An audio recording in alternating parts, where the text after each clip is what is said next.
My mother gave my brother a standing ovation at his college graduation. She cried. My father put his hand over his heart. My aunt recorded it on her phone and posted it to Facebook with the caption, "So proud of our golden boy." 6 months later, I graduated with my nursing degree, top of my clinical cohort, a job offer already signed, and my mother sent a text that said, "Congrats. We'll celebrate when things slow down." Things never slowed down. I'm Maya. I'm 29 years old. And for as long as I can remember, my family has called me the accident. Not always out loud, not always with those exact words, but in the way my father once explained to his brother, within my earshot, that they hadn't exactly planned for a second child. In the way my mother would tell people at church that my brother Tyler was their intentional family, and then laugh a little too long when someone asked what that made me. In the way every family budget conversation somehow circled back to how much easier things would have been with just one kid. I heard it so many times that somewhere around age 12, I stopped flinching. By 16, I had filed it away. By 22, I had decided the only thing to do with that particular wound was to work so hard that it wouldn't matter anymore. That is what I told myself. That is what I believed. And then my brother got engaged, and everything I had filed away came back like a flood. His fiancée's name was Courtney. She was sweet, genuinely sweet, the kind of person who remembered your coffee order and texted you happy birthday at midnight. I liked her immediately, which made everything that came after harder in a way I wasn't prepared for. The engagement party was at my parents' house. I drove 3 hours to be there. I brought a gift, a custom illustration of the two of them, something I had commissioned from an artist I found online. Something I had spent 2 weeks tracking down because I knew Courtney loved watercolors. My mother placed it on the gift table without opening it. She hugged Tyler for 45 seconds. I counted. She hugged me for 3. During dinner, my father gave a toast. He talked about Tyler for 6 minutes, his career, his drive, his big heart, the way he had always known exactly who he was. Then he looked at Courtney and said he couldn't wait to officially welcome her into the family. He did not mention me once. I was sitting 4 feet away. Tell me in the comments, where are you watching from? And what time is it where you watching from? And what time is it where you are right now? Because I want to know who else is awake at whatever hour it is, sitting with something they've never been able to fully explain. After the toast, my uncle, my father's younger brother, the one who used to take me to the library every Saturday when I was a kid, found me in the kitchen. He didn't say anything right away. He just stood next to me and poured himself a glass of water. Then he said, "You know I see it, right?" I told him I didn't know what he was talking about. He said, "Yes, you do." I stared at the window above the sink for a long time. Outside, I could hear my father laughing at something Tyler said. "It doesn't matter," I told my uncle. He said, "It does, though." That conversation stayed with me for months. I replayed it while I was charting patient notes at 2 in the morning. I replayed it in the car on my commute. It wasn't the words, so much as the fact that someone had finally said out loud what I had spent 17 years convincing myself was just my imagination. The wedding was scheduled for the following October. I was asked to be a bridesmaid. Courtney asked me herself, which meant more than she knew. We had gotten closer over the engagement, texting almost daily, meeting for lunch twice when she was passing through my city. She told me things about Tyler that surprised me. Not in the way that made me dislike him more, but in the way that made me realize how much of his life I had simply never been shown. I was his sister. I was on the outside of even that. 3 weeks before the wedding, something happened. I had called my mother to talk through some logistics. Seating, arrival times, whether I should drive up Friday night or Saturday morning. Midway through the conversation, she mentioned that Tyler had asked my parents for a loan, $22,000. He needed it to cover a venue deposit that had apparently fallen through. Some kind of scheduling conflict that had forced them to rebook at the last minute at a more expensive location. My mother said it very casually, the way you mentioned picking up milk on the way home. Tyler needs a little help, you know how things come up. I did not say what I was thinking. What I was thinking was, Tyler already owed my parents $14,000 from 3 years ago, a loan they had given him to cover a failed business idea that had lasted 8 months. A loan I knew about because I had overheard the conversation. A loan that, as far as I knew, had never been mentioned again. I said, "Is he going to pay it back?" My mother said, "Maya, don't start. Don't start." That was the phrase. It was always "don't start," as if asking a basic question was an act of aggression. I said, "Mom, that's a lot of money. Are you sure they have a plan to?" She said, "This is why we don't tell you things." I sat with that sentence for a very long time after we hung up. This is why we don't tell you things. As in, she had told me anyway. As in, there was a we. As in, there were conversations happening, decisions being made, and I was deliberately kept outside of them because asking a reasonable question was treated like an attack. That night, I drove to my parents' house. Not to confront anyone. I want to be clear about that. Because what came next has been misunderstood by people who weren't there. I drove there because my father had texted me earlier asking if I could help set up folding tables in the garage for some pre-wedding storage. I had said yes, so I went. Tyler was there when I arrived. He was in a good mood. Easy, relaxed, the way he always was, when he knew the ground under him was solid. We talked for a few minutes about the wedding, about Courtney, about the rehearsal dinner menu. It was fine. It was normal.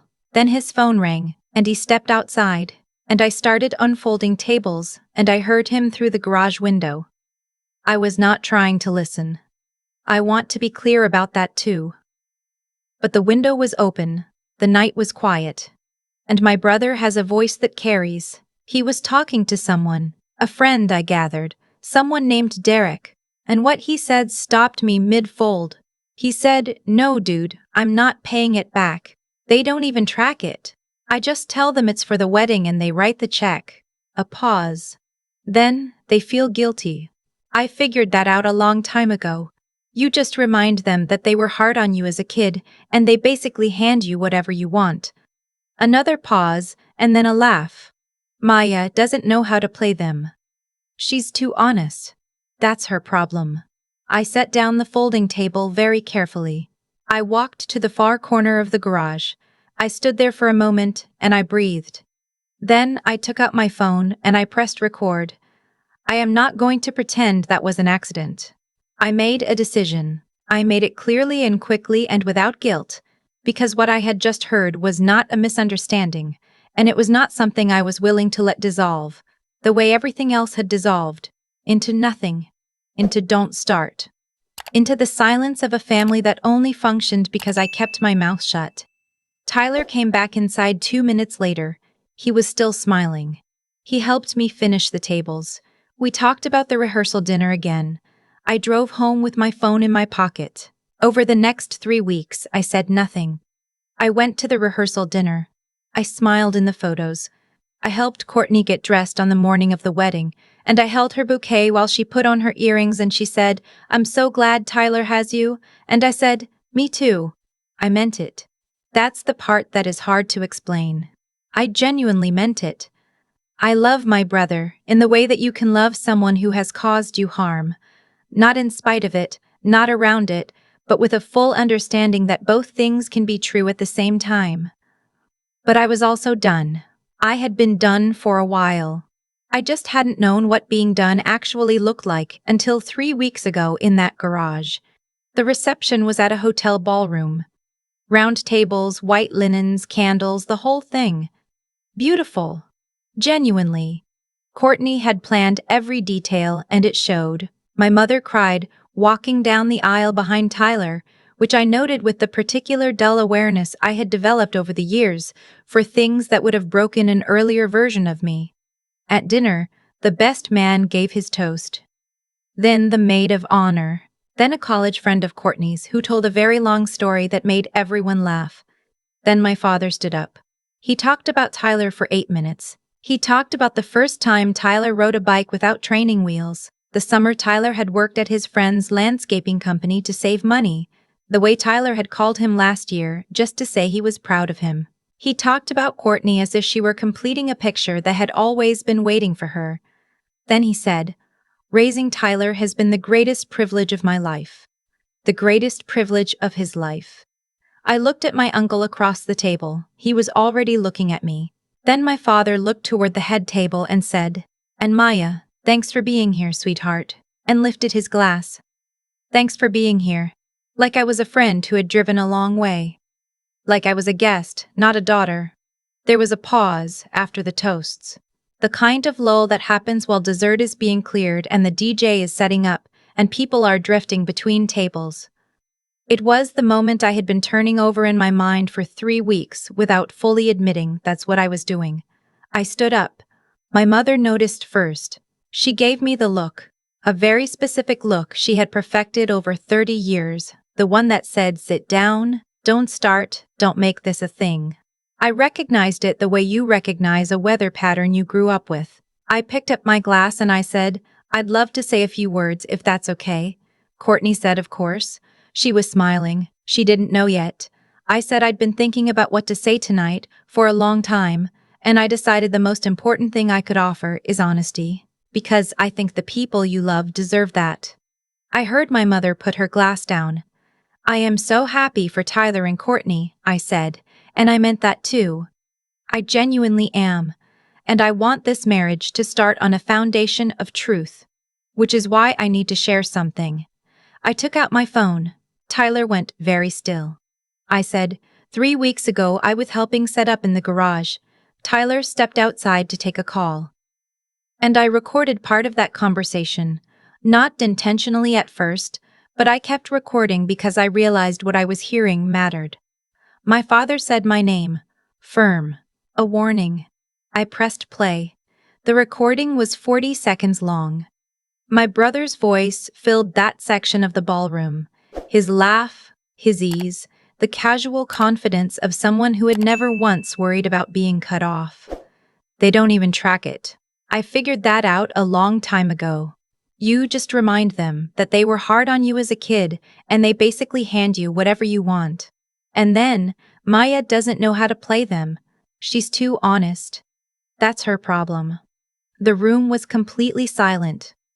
Tyler pushed back his chair. Courtney was looking at him with an expression I recognized as the face someone makes when the ground shifts under them and they are deciding whether to pretend it didn't. I turned off the recording and I set my phone down on the table and I looked at my parents and I said, very quietly, $36,000. That's what he's borrowed and described as gifts you'd never ask back for. I've known about the first 14,000 for 3 years. I heard about the new 22,000 3 weeks ago. I didn't say anything then because I thought maybe I was wrong to be concerned. Then I heard that recording and I understood that I wasn't. My mother said, "How dare you do this here?" I said, "I'm sorry, the timing is painful, but I've been waiting for a moment when everyone was together and no one could leave the room before the conversation actually happened. I've been trying to have this conversation privately for years, and I keep getting told not to start." My uncle stood up. He didn't say anything. He just stood up, and that small act, that one person getting to their feet, shifted something in the air. Tyler said, "That was a private call." I said, "It was. I know." He said, "You had no right." I said, "You had no right." I said, "I know you believe that." Courtney said his name. Just his name. "Tyler. The way you say something when you want the truth before the defense." He looked at her for a long moment. Then he looked at the table. My father sat down heavily in his chair.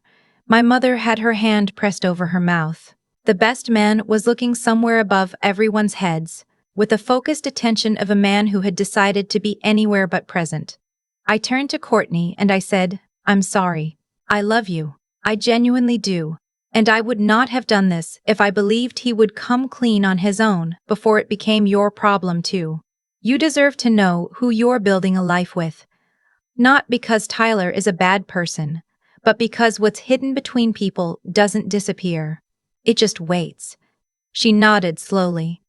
Her eyes were bright. She was not going to cry in front of the room, and I understood that about her already.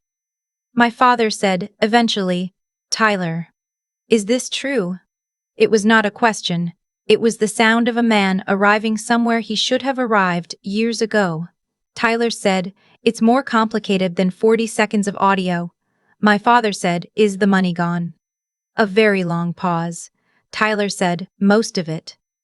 My mother made a sound I had never heard her make before. Not anger. Something underneath anger. I sat down. I did not feel triumphant. I want to be honest about that, because I think people expect that moment to feel like winning, and it doesn't.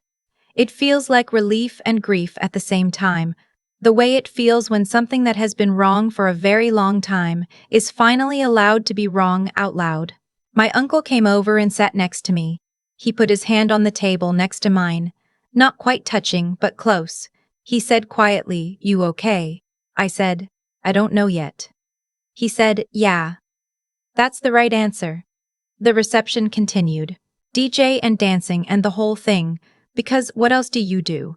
You've paid for the ballroom and the people are already there. But the shape of it had changed. Courtney danced with Tyler with a smile that was doing a lot of work. My parents sat at their table and talked quietly for a long time.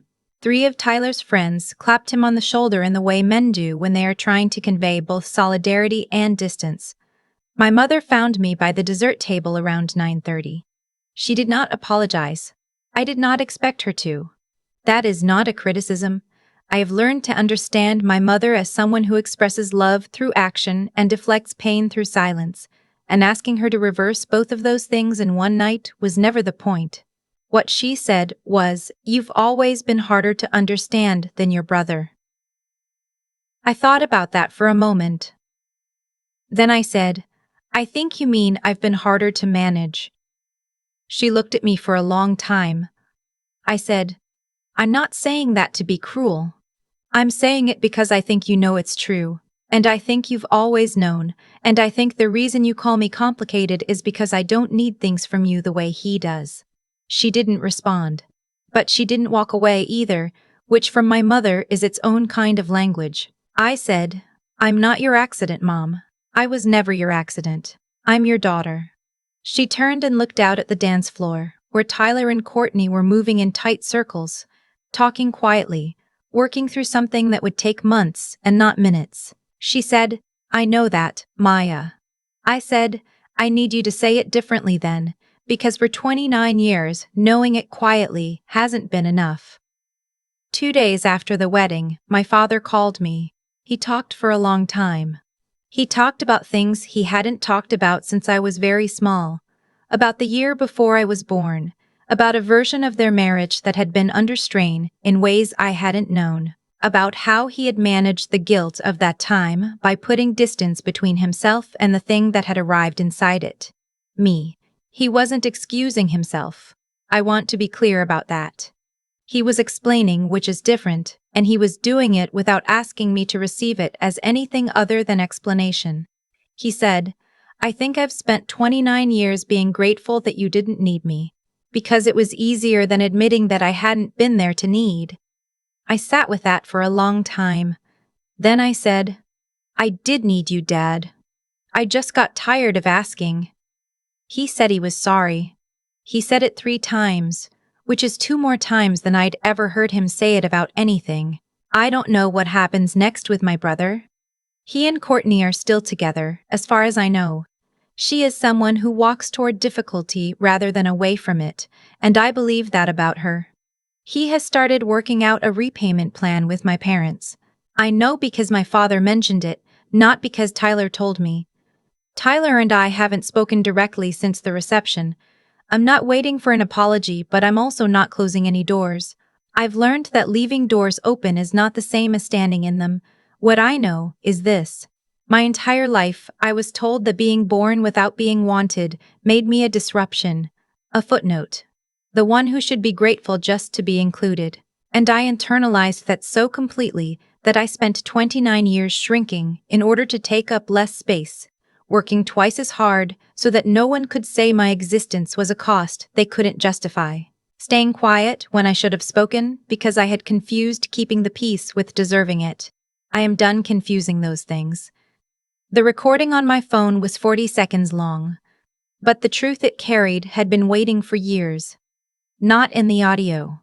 In me. In the part of me that had always known and always watched and always held on, even when holding on felt like the loneliest thing in the world. You don't have to play a recording at a wedding for your family to finally see you, but you do have to stop letting their silence be the loudest voice in the room. If this story reached you today, if something in it felt familiar, I want you to know, you are not the accident. You are not the burden. You are not the burden. You are not the footnote to someone else's main character. You are the whole story. If you've ever felt like the forgotten one in your family, leave a comment below. I read every single one. And don't forget to subscribe, there's more to come, and I promise, it's always worth staying for the ending. There is something I have come to understand about the way families work, not the version we perform at holidays and weddings, but the real architecture underneath. Every family has a load-bearing wall, and in many families, that wall is not the loudest person in the room. It is the quiet one, the one who was never given credit for holding things up. I spent 29 years being called an accident, not because I had done anything wrong, but because the story my parents told themselves required a villain, and I was the easiest candidate, the one who had arrived uninvited, the one who asked questions instead of playing along, the one whose honesty made the comfortable lies harder to maintain. That is what I was punished for, in the end. Not my failures. My clarity. What happened at that wedding reception was not revenge. I want to be precise about that, because the word revenge implies a pleasure I did not feel. What I did was refuse, for the first time in my life, to absorb a consequence that was not mine to carry. My brother had spent years making calculated decisions, borrowing money with no intention of returning it, managing our parents through guilt, treating my straightforwardness as a weakness to be noted and dismissed. Those were his choices, and choices, over time, accumulate into outcomes. That is not a punishment handed down by anyone. It is simply the weight of what we build. The reason I was able to stand up in that ballroom was not because I had stopped loving my family. It was because I had finally stopped confusing love with silence. Those two things are not the same, though we are often taught to treat them as if they are. Real love does not require you to disappear inside it. Real love does not ask you to shrink so that someone else can look larger. Intelligence, I have learned, is not only about what you know. It is about what you are willing to see clearly, even when seeing clearly costs you something. My brother was clever in a narrow way. He understood how to read people's guilt and use it. But that is not wisdom. Wisdom is understanding that the truth does not need your help to eventually surface. It surfaces on its own. Your only choice is whether you are standing in its way or standing beside it when it does.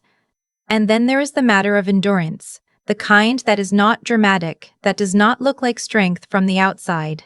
The kind that looks like a woman showing up to a rehearsal dinner and smiling in photos and holding a bouquet while her sister-in-law puts on earrings. All while carrying something heavy and waiting for the right moment with steady hands. That is not weakness. That is the longest kind of courage there is. Maya did not need anyone to rescue her.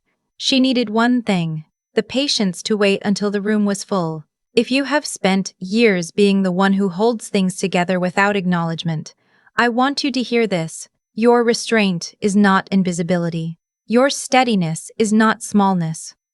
The people who called you difficult were simply people who needed you to be less so, that they could be more. That was never your obligation to fulfill. You are allowed to take up the space you were always meant to have.